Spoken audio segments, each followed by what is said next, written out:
Are you ready to dive into a gripping tale where fame, family ties, and redemption intertwine?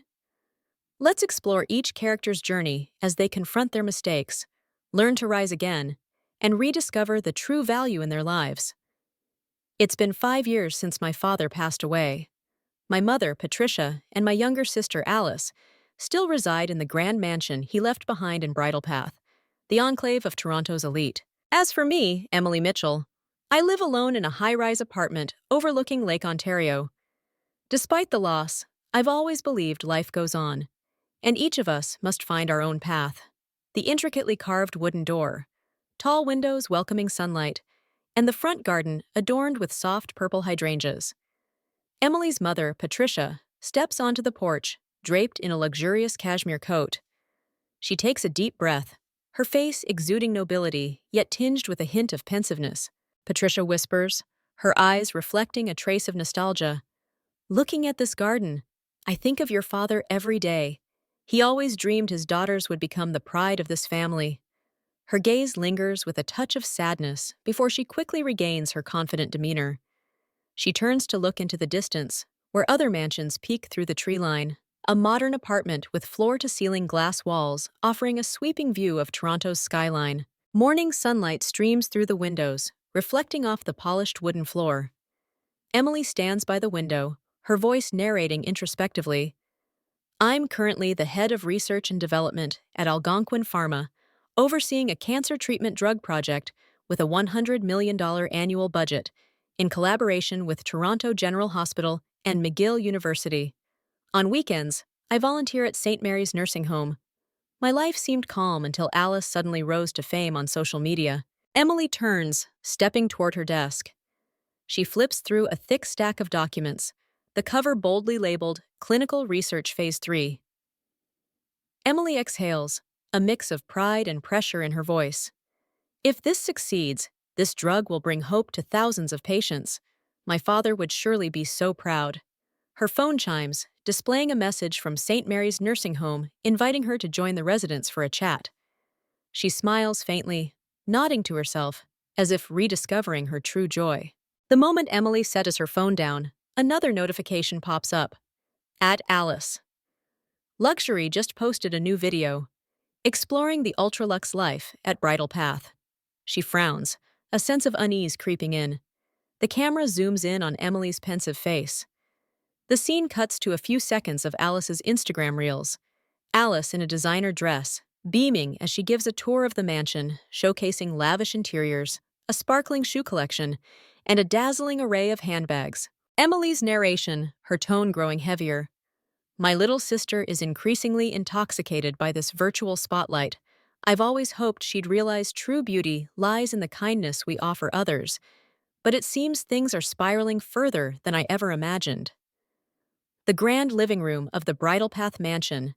A crystal chandelier glows, casting light over a velvet-upholstered sofa. Alice, her wavy hair cascading, drapes a faux fur shawl loosely over her shoulders, live-streaming on her phone.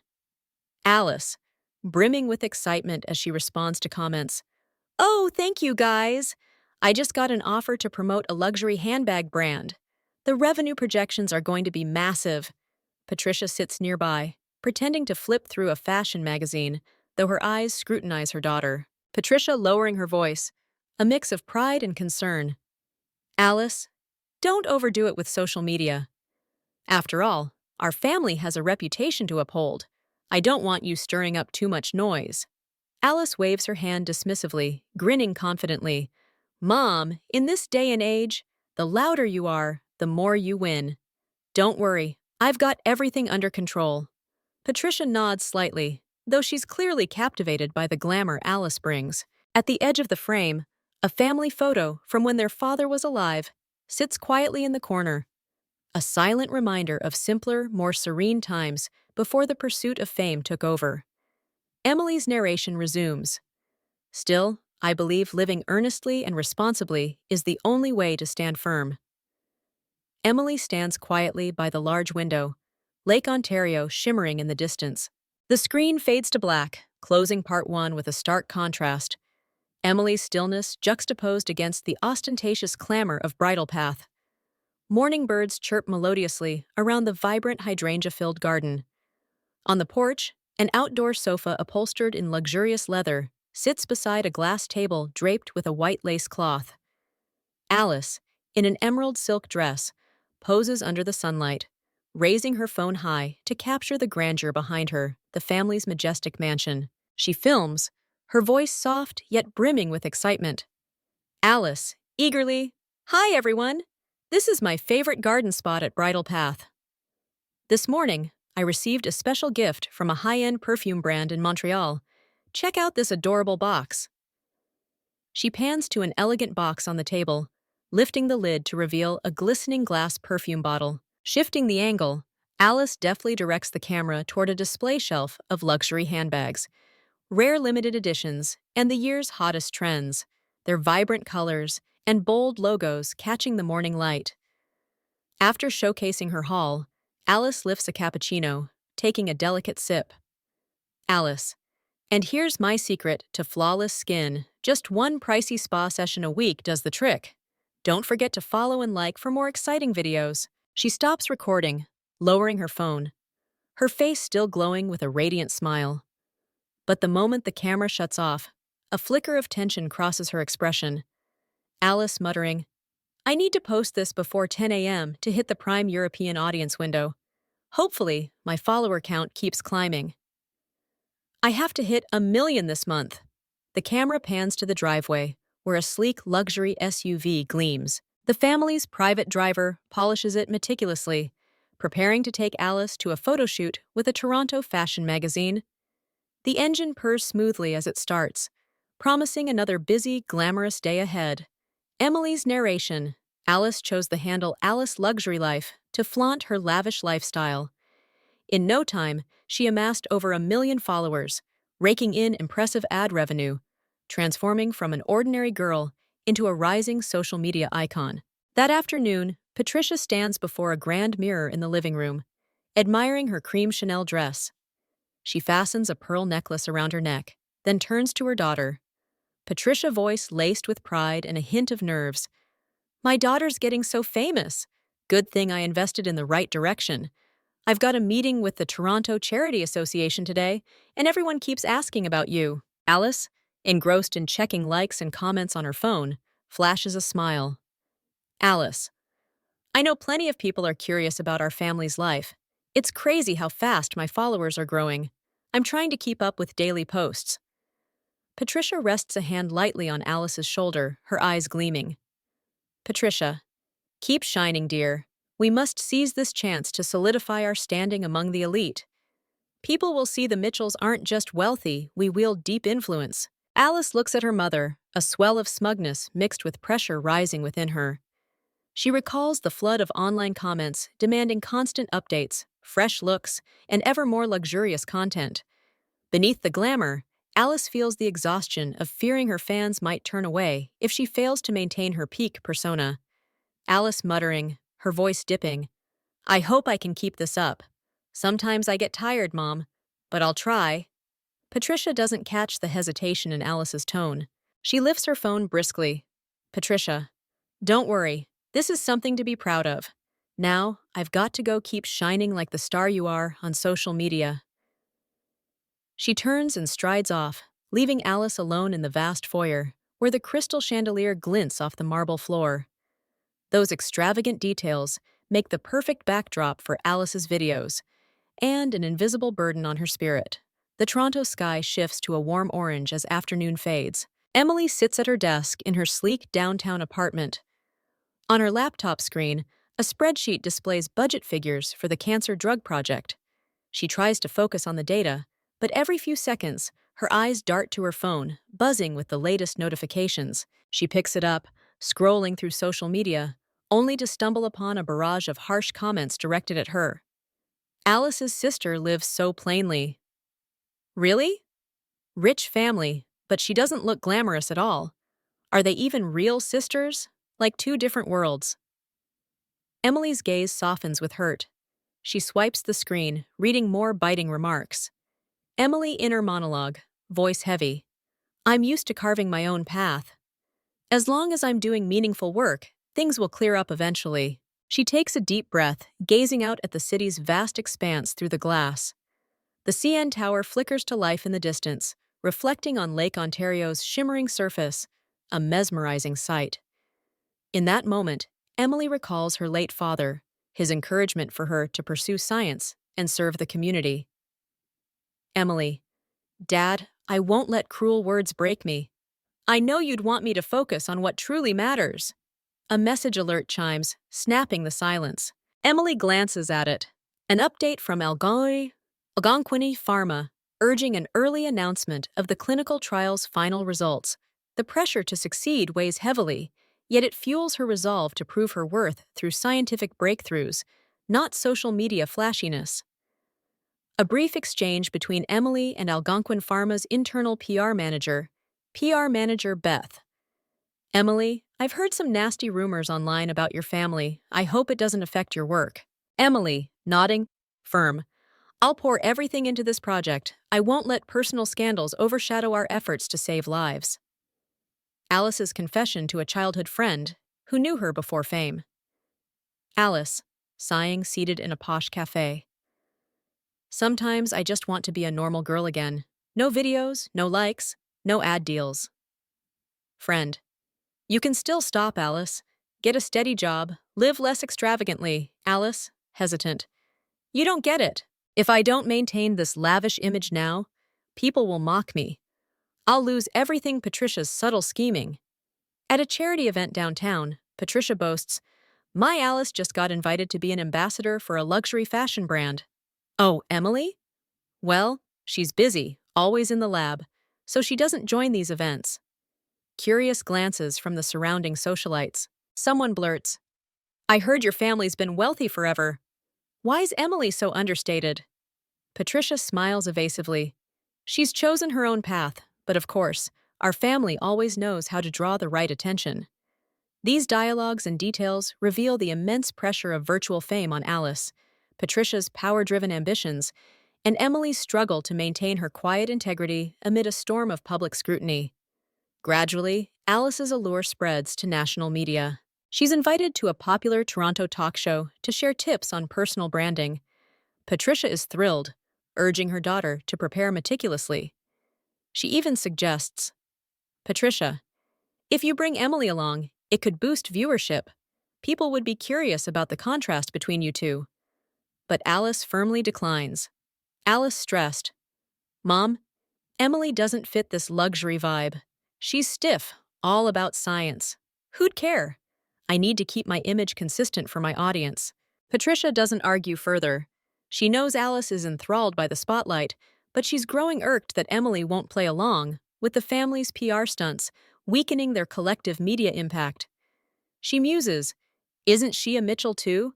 She should help elevate our name, not just bury herself in labs and papers. That evening, as Alice live-streams herself savoring a pricey limited edition mousse cake from a newly opened French bakery, a flood of comments suddenly hits. Heard your sister isn't even rich, just hides in a lab. Why doesn't Alice bring her sister on a live stream? This family's weird one's all glitz. The other's a ghost. Hiding something? Alice's heart pounds. She abruptly ends the stream, slamming her phone down. Sweat beads on her forehead, her beautiful face twisting in panic. Patricia steps in, sensing trouble. Patricia worried, What's wrong, honey? Why'd you cut the live off like that? Alice voice trembling. People are asking about Emily non-stop. I'm scared they'll notice the contrast and spin wild rumors. If this keeps up, I won't be able to control the narrative. Patricia bites her lip, her sharp eyes flashing with calculation. Patricia, we need to nip this in the bud. I'll talk to Emily. If she agrees to appear, you could steer the story positively. If not, I'll figure out another plan. Meanwhile, Emily returns from a long day at Algonquin Pharma's lab. She sinks into an armchair by the window, flipping through notes on the clinical trial results. In the background, a saxophone wails faintly from a bar downstairs, echoing Toronto's lively nightlife. Her phone buzzes. Seeing her mother's name, Emily hesitates but answers. Patricia cutting to the chase. Emily, I need you to join Alice for an online interview. Dress nicely, speak warmly, it'll boost our family's weight in the public eye. Emily grips the phone tighter, her voice catching. She knows her mother and Alice want to use social media to paint a flawless family image, while all she craves is her work in medicine and volunteering. Emily sighing. I'm sorry, but I'm not comfortable with that. I don't want to get dragged into social media drama. On the other end, Patricia stifles her anger, her tone sharpening. Patricia, you need to understand we're all Mitchells. You have a duty to protect our reputation. Who do you think you are? Some dry researcher? Our family's name matters most, and you should consider your mother and sister. Her words pierce Emily's pride like a dagger. Confusion swirls within her, tears welling up, though she fights them back. Emily calm but resolute. I respect you and Alice, but I can't trade my principles to fit some trend online. I won't join. She hangs up, collapsing onto the floor. Gazing out the window, she watches the bustling traffic under the city's glowing lights. The apartment falls silent, save for the wind whistling against the glass. She hugs her knees, forehead pressed against them, grappling with the pain of her family's demands. Emily monologue, voice breaking. All I want is to contribute with my heart. Why is this so complicated? Am I wrong to hold my ground? The storm of social media and family conflict swells, placing Emily in a bind. Keep pushing through her high-stakes research or bend to her mother and sister's ostentatious demands? Meanwhile, Alice, despite her love for fame, harbors a growing fear of losing her audience's favor. Patricia, obsessed with her schemes, is ready to pressure Emily into fitting their image strategy. Alice grows weary of upholding her lavish persona, terrified of losing followers. Patricia plots to leverage Alice's fame to cement their elite status in Toronto, subtly guilting Emily about family duty. Emily teeters between her demanding scientific project and her family's absurd expectations, clinging to her values of kindness and simplicity. This sets the stage for escalating tensions in the chapters ahead, where conflicts will erupt, forcing each character to carve their own path to preserve their ideals and honor. A weekend morning dawns, the sun rising over downtown Toronto's skyscrapers, casting golden rays through Emily's wide apartment window. Her phone chirps insistently. Reaching for it, she freezes at the notification. Alice Luxury Life just posted a new video. Shocking proposal with Daniel Patterson. Emily inhales sharply, her chest tightening with surprise and curiosity. She taps the link. The screen flares with a romantic scene. Daniel Patterson, a young investor from Vancouver, kneels on a ritzy restaurant balcony, offering Alice a ring. Daniel's pedigree is already celebrated in Canadian press. The only son of a major investment bank chairman, his family wields influence in finance and politics. This pairing seems to cement Alice's ascent into a portrait of power, her social media stardom now magnified. Emily's narration. Daniel is the sole heir of Chairman Patterson, head of a prestigious, powerful private bank in Vancouver. His family is practically aristocracy in financial circles. My mother, Patricia, had long hoped Alice would land a match of this caliber. I never imagined that dream would come true so swiftly. They're even planning a lavish wedding at the Fairmont Hotel, Vancouver. In the video's closing moments, Alice beams, flashing a diamond-encrusted engagement ring, her eyes sparkling with joy. Behind her, Daniel claps, exuding confidence. Cheers and applause from a few friends ring out. Gorgeous, Alice! Congrats, you two! What a perfect pair! Alice's voice rings with pride. We're definitely throwing a spectacular wedding. Everyone's going to be blown away. Emily sets her phone down, conflicted. She didn't even tell me first. Does everything have to break on social media? She purses her lips, chiding herself not to overthink. Still, it's her big day. I just hope the path she's chosen brings her peace, at least in marriage. 2 months later, Vancouver glows with summer vibrancy. The Fairmont Hotel Vancouver, a European-style classic, radiates grandeur. The main hall brims with fresh flowers, from cascading hyacinths to rows of pale green hydrangeas lining the aisle. Luxury cars stream in. Limousines, Bentleys, Rolls-Royces. Guests in extravagant attire bustle about. Emily steps out of a taxi she hailed from the airport. She wears a sleek navy Ralph Lauren dress, paired with a delicate Tiffany necklace. Her understated elegance stands out amid the opulence, though it pales beside the extravagance around her. Taking a deep breath, she steels herself to enter. Emily inner monologue, resolute. Even without an invitation, I have to be here. It's my sister's big day, I can't miss it. The camera sweeps the lobby. High-profile guests chatter, champagne flutes in hand. A violin's dulcet tones elevate the regal atmosphere. Scanning the crowd, Emily spots familiar faces from finance and top influencers. Camera flashes pop as press scramble for standout shots. Suddenly, Patricia emerges among a cluster of Vancouver socialites, clad in an ivory Chanel ensemble. She's mid-boast about Alice's recent triumphs when her eyes catch Emily's. For a split second, her face freezes in shock, but she swiftly turns away, resuming her polished smile for the group. Emily bites her lip. Mom didn't even invite me. She probably didn't want me here. Still, she steadies herself, clutching her purse, and heads toward the main ceremony hall. At the entrance to the grand ballroom, a team of black-suited security guards stands with sleek iPads, checking the guest list. They're all business, earpieces buzzing with clipped exchanges. Emily approaches, offering a polite smile. Emily. I'm Emily Mitchell, Alice Mitchell's sister. May I go in? The guard nods, typing Emily Mitchell into the app. His brow furrows as he scrolls repeatedly. Around them, impeccably dressed guests glide past, eager to reach the ceremony and witness the momentous occasion. After a tense pause, the guard looks up, his tone flat. Guard. Sorry, your name's not on the list. Please leave. Emily's heart clenches. She blinks, humiliation stinging her eyes. Nearby guests awaiting entry begin whispering, casting curious glances her way. Who's she? Why's she not allowed in? Emily nervous, voice shaky. Maybe there's a mistake. I'm the bride's sister. Please check again. The guard shrugs, indifferent. Guard? Your name's not on the official list. We're just doing our job. Please exit the area. Emily's eyes dart around. She spots Dr. Johnson, a colleague from the medical field, entering with an invitation, greeted warmly. Why were outsiders welcomed while she, Alice's own sister, was left off? In the distance, the ballroom dazzles with crystal chandeliers and floral cascades. Alice shines in a pearl-encrusted white gown, its train flowing, a delicate diamond tiara atop her head. Beside her, Patricia glows in her ivory Chanel, accessorized with lace gloves and a matching clutch. They pause near the entrance, filming a live stream. Both beam, eyes twinkling with pride. Comments flood the live stream screen. That dress is stunning. Who designed that jewelry? This family is rich and flawless. But then, the camera pans to the guest checkpoint, catching Emily staring at the guard. Some viewers notice the odd scene. Wait, who's that getting blocked?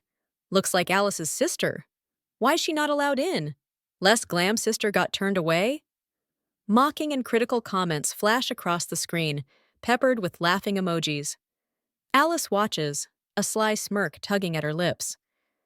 Patricia lowers her phone, but neither moves to intervene or invite Emily in. They deliberately leave her stranded, a spectacle for onlookers. Mortified, Emily turns away, meeting a mix of curious and pitying stares. Some recognize her as a renowned researcher. Others know her only as Alice's sister. Their eyes silently ask, why wasn't the sister invited? Emily choked up, heart aching. I get it now. She steadies herself, brushing away threatening tears. If Mom and Alice planned it this way, I shouldn't stay and cause trouble.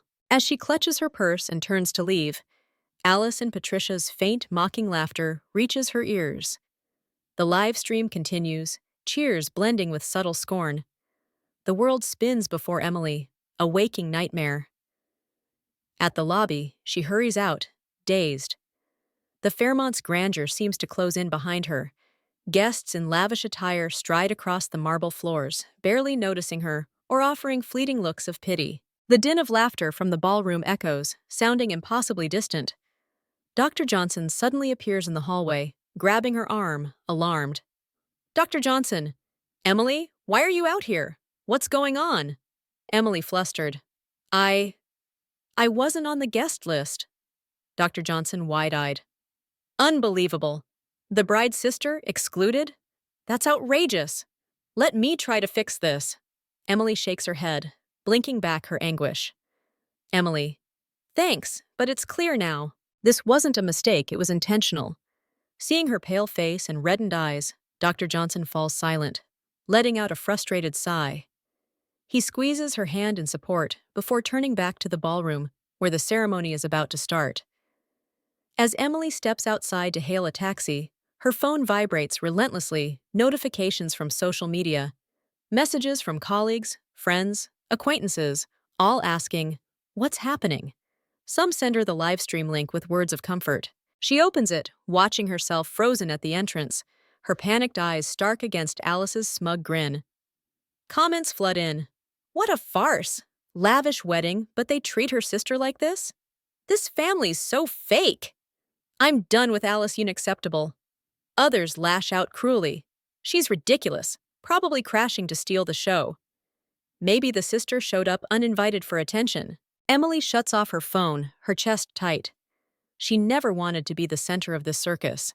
If Dad were here, he'd be heartbroken. No one would believe we were once a close family. Inside the ballroom, as the ceremony nears, Daniel Patterson, the groom, senses an awkward shift. Whispers ripple through. The bride's sister was stopped at the door.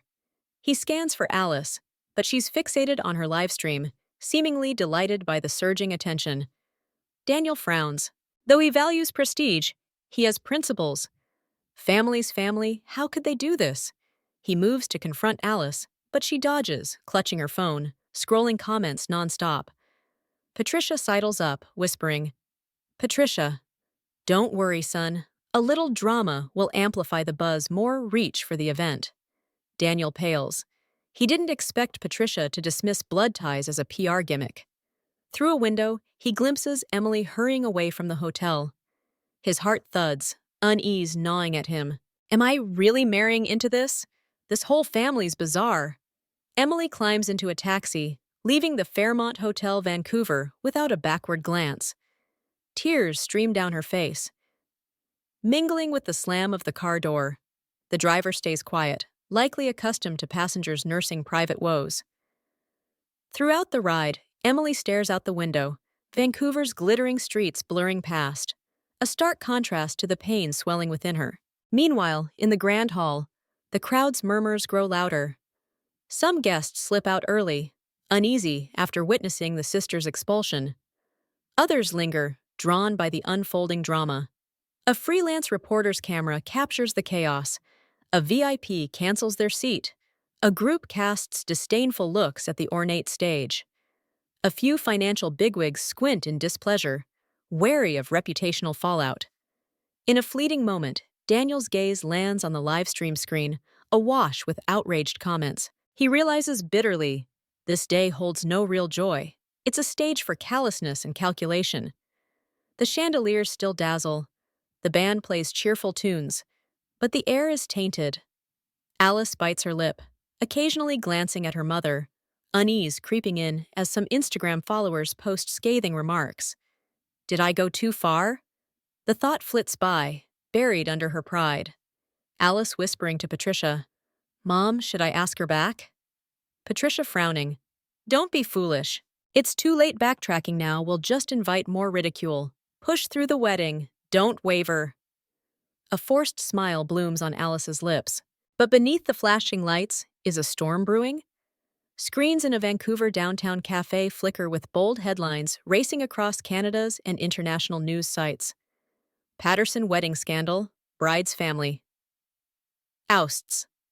Sister chaos erupts online fury over live-streamed humiliation of relative. The headlines scream, clips of the ceremony's turmoil play, and a deluge of negative comments floods the web, an aching tableau of the Mitchell and Patterson names dragged into the abyss. Cut to the Fairmont Hotel Vancouver. The hallway erupts in disarray. Guests from hospitals and research institutes invited to lend scientific prestige now leave in droves, their faces etched with indignation. They mutter, "Utterly absurd. Cruel to treat her own sister like that. We should distance ourselves from this disgraceful event." Daniel Patterson, in his sleek tuxedo, stands in the grand hall, clutching the guest list. His face is ashen, eyes blazing with fury. Around him, Phones ping with press alerts. Camera flashes flare relentlessly. Daniel shouting, voice steely. I can't go through with this wedding another second. I'm done. Why did your family turn this milestone into a shameful mockery of your own kin? Alice, trembling in her pristine gown, stammers incoherently. Her panicked eyes dart to Patricia, who's reeling from Daniel's abrupt decision. The room crackles with tension as guests fall silent, staring at the center of the hall. Reporters jostle, hoisting cameras to capture the bombshell moment. Alice sobbing, desperate. Daniel, you can't do this. Please let me explain. Daniel brushing her hand away. I don't want excuses. Look, everyone's watching your family's true colors unravel. I made a massive mistake thinking wealth and status were enough. He tosses the guest list to the floor, turns, and strides off. His dress shoes clack sharply on the marble, amplifying the oppressive mood. Patricia cries out, collapsing before the altar. Her pearl necklace snaps, beads scattering with a clatter, a symbol of the shattered facade she'd so painstakingly built. Alice buries her face in her hands, wailing, her sobs echoing amid the relentless clicking of cameras. The few remaining guests, initially stunned, now retreat to avoid the fallout. Someone calls an ambulance for Patricia. Others linger, filming, escalating the drama to its peak. Alice's tear-streaked gown, Patricia crumpled with her broken pearls, and Daniel storming out. Outside, reporters swarm the entrance, primed to snap the hot scoop rocking the elite and social media spheres. A dreary afternoon in downtown Toronto. Gray skies loom, light rain pattering against the high-rise glass. Emily sits by her window, watching the busy streets below. On the table, a steaming cup of chamomile tea rests. Her face still bears the sorrow from the wedding fiasco, but her eyes shine with resolve. I have to keep working. I can't lose faith. The intercom buzzes urgently, cutting through the rain's hum. Emily hesitates, then walks to the monitor. The screen reveals two familiar figures, Patricia and Alice, hair disheveled, makeup smeared, once pristine coats now crumpled and stained. Patricia voice quavering through the speaker. Emily, darling, let us in. We're being sued, facing claims, everything's upside down. Emily doesn't press the button yet, staring silently at the screen. She sees her mother's frail frame shivering in the rain. Alice slumped on the floor, wiping tears, frantic. Outside the lobby, a building security guard keeps his distance, looking exasperated as the pair tug at his sleeve for help. Clearly, the Mitchells' former clout means nothing here now. Alice crying out, voice breaking, Sis, let us in, I'm scared. The Pattersons are threatening to cancel all investment deals and demand over $1 million in damages. Every fashion brand, every cosmetic deal, they've all dropped me. I've lost everything. Emily returns to her table, sitting down and sipping her tea. She fights to stay calm as conflicting emotions churn.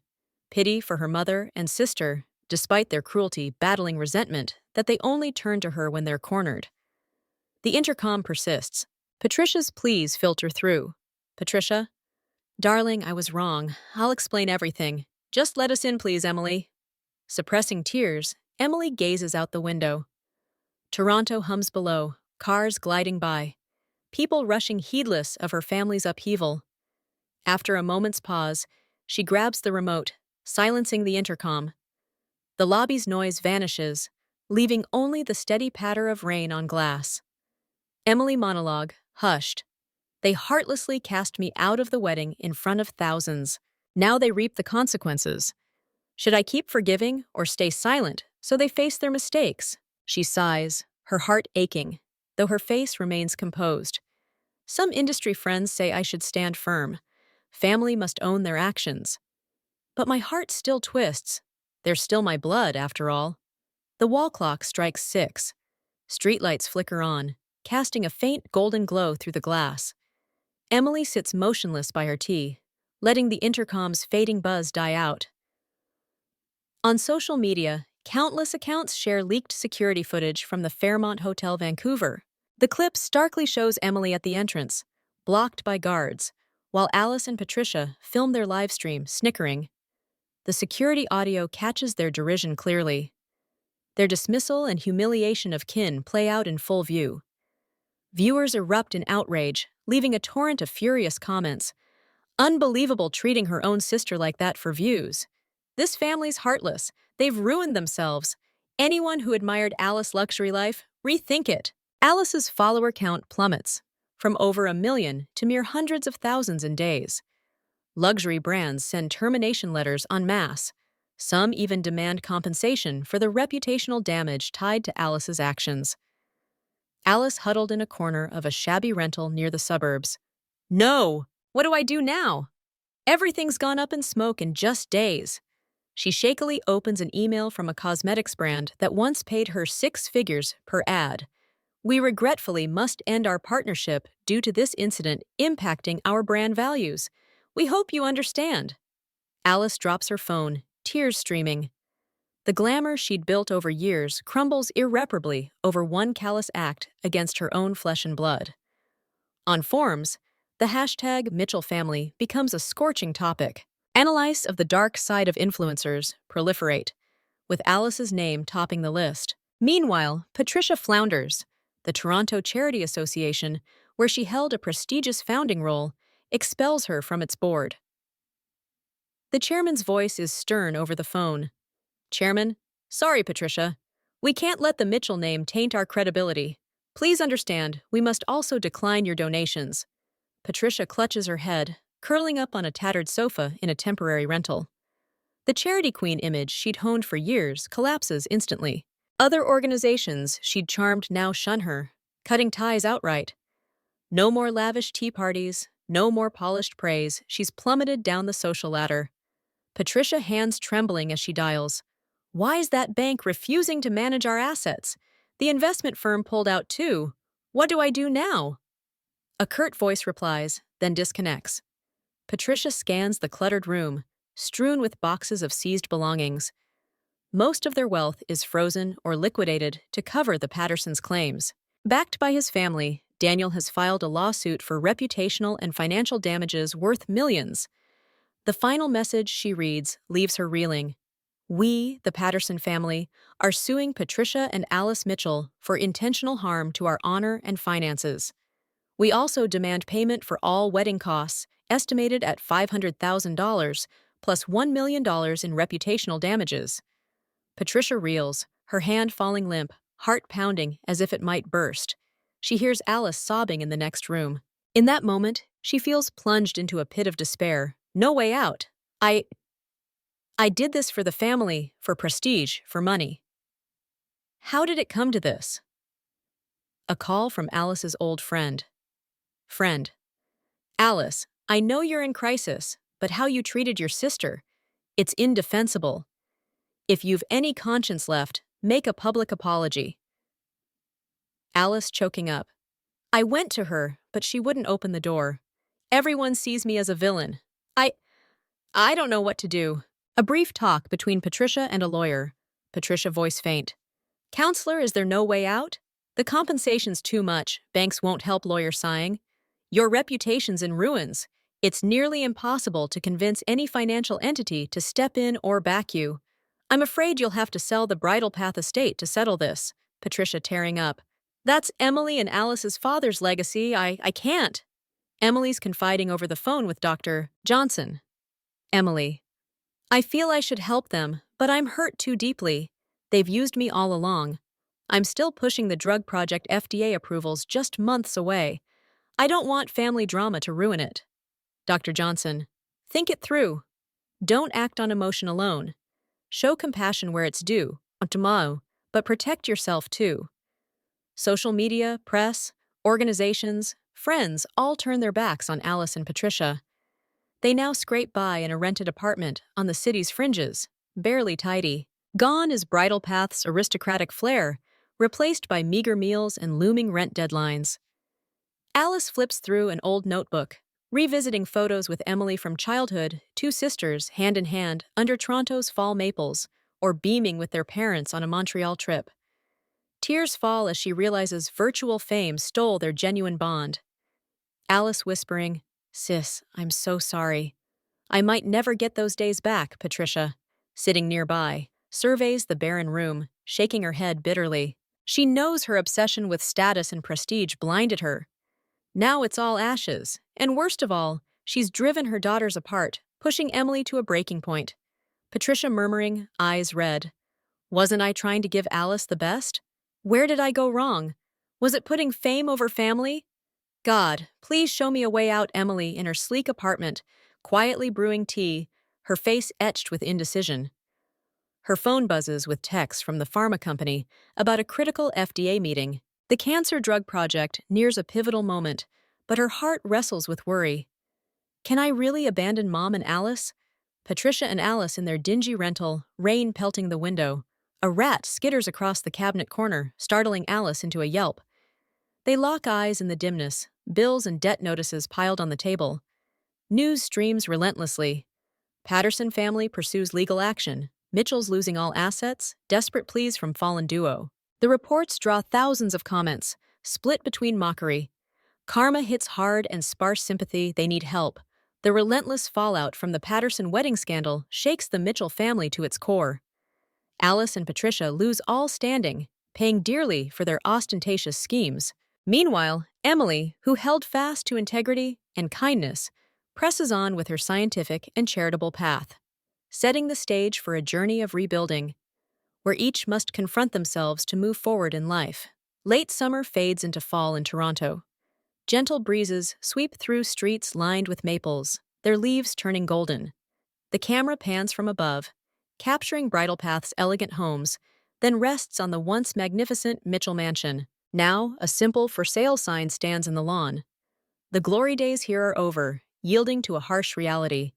In the yard, workers grunt as they haul the last boxes onto a truck. The wheels clatter over the polished stone driveway, lending the scene a mournful air. Alice, dazed, stands on the porch, arms crossed, watching the vehicle. She wears old jeans and a worn sweater, a far cry from her former influencer chic. A scuffed, dusty designer bag, the last vestige of her luxury, clings to her side. Behind her, Patricia, once commanding, stands silent, clutching an empty jewelry box. Only a few cheap bracelets and fake earrings remain. Her high-end pieces were auctioned off to offset their crushing debts and the Pattersons' compensation demands. Alice gazing at the porch roof, voice hoarse. Mom, I never thought it'd fall apart like this. This house holds so many memories from when I was little. Leaving it hurts so much. Patricia grips her daughter's hand lightly, eyes misty. Patricia, I never imagined we'd sell your father's keepsake. But I was wrong. I let greed and fame guide us, dragging you into this mess. Now we face the consequences, there's no other way. The truck's horn blares, signaling departure. The workers nod at the pair, urging them to leave for the real estate handover. Alice wipes her tears, stepping onto the truck with her mother. She glances back at the stately mansion, its classic dome and ornate details etched in her mind. Once a source of pride and envy, it now stands empty, windows bare. The truck halts at a weathered apartment complex, its gray paint peeling, the entrance dim. Alice and Patricia trudge up narrow stairs with their suitcases, passing a dank hallway. Neighbors peek curiously, vaguely recognizing someone who used to be famous in this modest area. Inside, the cramped space offers two small bedrooms and a tiny living room. Sparse furnishings include a frayed sofa, a scratched wooden table, and a humming old fridge. Alice unpacks a suitcase of plain clothes, her heart sinking as she accepts this as her new reality after years of extravagance. Patricia carefully stows laundry powder and canned goods in a basic kitchenette, sighing. Patricia, voice rough, if your father were here, he'd be so disappointed. My mistakes tore this family apart. Alice doesn't reply, silently unpacking, struggling to quell the regret gnawing at her. She never foresaw her life plunging from lavish heights to this so swiftly. From 1 million+ followers and lucrative brand deals, she now adjusts to a humble, bare-bones existence. Yet, perhaps this marks the start of her awakening. While sorting papers for the move, Alice finds a folded white sheet tucked in a bag. Unwrapping it, she sees it's a handwritten letter she and Patricia sent to Emily's downtown Toronto apartment. It's returned with their belongings. Emily didn't accept it. Alice's shaky script reads, Sis, Forgive me, I was wrong. I hope one day we can heal. Alice freezes, tears falling anew. Emily read it but didn't respond. Instead, a separate note is tucked inside the reply she'd awaited. I can forgive, but we can't go back to how it was. Sometimes to move forward, we must close the doors that hurt us. Emily Mitchell. The words leave Alice reeling. She grasps that Emily's trust is fractured, and she must accept losing their closeness. Yet, amid the pain, I can forgive. Glimmers as a faint hope for a future free of hate. Alice, whispering, hands trembling with the letter. I was wrong, sis. I'll find a way to make amends, even if it's never the same. Patricia, standing nearby, reads it too, lips pressed tight. Her eyes brim with profound remorse, but also a hint of relief. At least she's left us a sliver of grace. Maybe there's still a chance to make up for it someday. A sunny morning in downtown Toronto. Emily pushes open the glass doors of St. Mary's nursing home, her face glowing with maturity. Along the corridor, elderly residents in wheelchairs or with canes wave cheerfully. They remember Emily, the one who visits regularly, chats, and listens to their twilight tales. The center's manager, smiling, Emily, thank you for always bringing joy and support here. You've truly made a difference for them. Emily nods, her eyes warm. Emily, I'm happy to contribute a little. Every talk with them teaches me more about resilience and compassion. She passes Mrs. Marianne, 85, who often shares wartime memories and family losses. Today, the old woman beams, pulling out a stack of faded photos. Emily sits beside her, gently holding her hand, reliving each story. Laughter, gasps, and oh, things were so different then, fill the room. The atmosphere radiates warmth, stirring a deep sense of humanity and connection. Algonquin Pharma's headquarters, a sleek modern building with shimmering glass, bustles with afternoon light. From the lobby to the offices, excitement crackles. The cancer drug project Emily and her team labored over for years has just passed the FDA's final stage. It's a breakthrough, poised to save thousands. The gray-carpeted hall glows under bright ceiling lights. Emily, in a sharp gray suit, strides confidently into the main conference room. The board and senior managers await, a major medical journal headline praising Algonquin Pharma splashed across a large screen. The CEO speaking, voice elated. Ladies and gentlemen, I congratulate Vice President Mitchell and the R&D team for this resounding success with the cancer drug.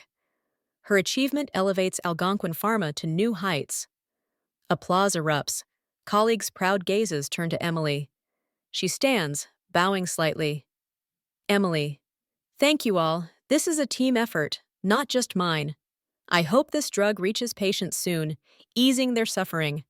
That's the real triumph. The room roars with cheers. Praise resounds, crowning Emily a star in Canada's medical research sphere. Yet she remains humble, ever mindful of her noble mission, saving lives, not chasing fame. Late afternoon sun bathes Lake Ontario in a golden sheen, rippling across the water. Maple leaves turn color, drifting onto the path, crafting a poetic yet wistful scene.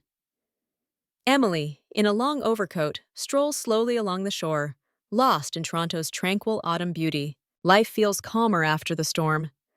Emily's scientific project triumphs. St. Mary's nursing home gains company funding for upgrades, and most crucially, she's learned to value herself post-trauma. Her phone pings, a text from an unsaved number. Sis, I hope one day I can see you not for views or clout, but to truly say sorry. Thank you for forgiving, even if we can't go back. Alice. Emily smiles softly. Amid falling golden leaves, she gazes at the twilight sky, her eyes shimmering with forgiveness and acceptance. The painful past is behind, but moving forward means learning, owning mistakes, and making amends. They needn't reunite as a perfect family, but each can find peace and purpose in their own lives. Emily's narration. Though my family endured unimaginable shame, for me, living honestly and serving others is the truest worth. In this Toronto, every day is a fresh start. And perhaps that's the greatest gift for those who live with integrity. A breeze rustles the maples. Emily smiles, walking on. The frame widens, capturing the orange-streaked sky, Toronto's skyline with the CN Tower faint in the distance. A striking final vista closes the tale with serenity, echoing a profound lesson on honor, kinship, and honest living.